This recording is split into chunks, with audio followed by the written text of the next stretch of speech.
Ako želite da ubacite video snimak sa YouTube-a kao sadržaj u vašu lekciju, to možete uraditi na sljedeći način. Kada se ulogujete na platformu, prvo je potrebno da u okviru kontrolnog panela izaberete predmet u koji želite da ubacite video. Nakon toga, da izaberete odgovarajuću nedelju.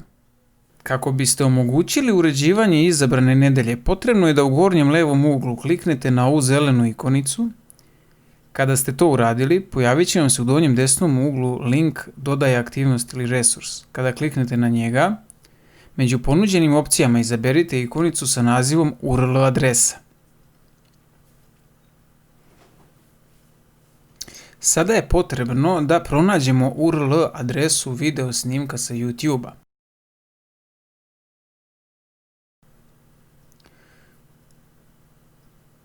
Iskopirajte ovu adresu sa vrha, a zatim je unesite u polje eksterni URL.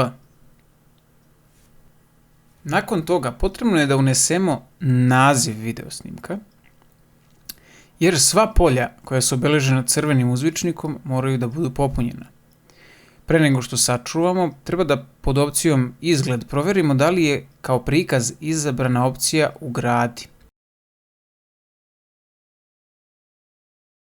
A zatim da kliknemo na sačuvaj i prikaži.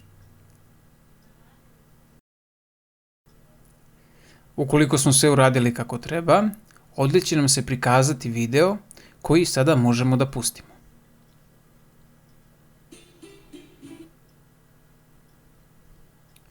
Nakon toga, korišćenjem navigacione linije, vraćamo se na našu nedelju i možemo uočiti link ispod videa koji smo dodali u prethodnom videu. Na kraju, potrebno je da kliknemo na crveno dugme u gornjem levom uglu kako bi vidjeli sedmicu onako kako će je vidjeti učenici.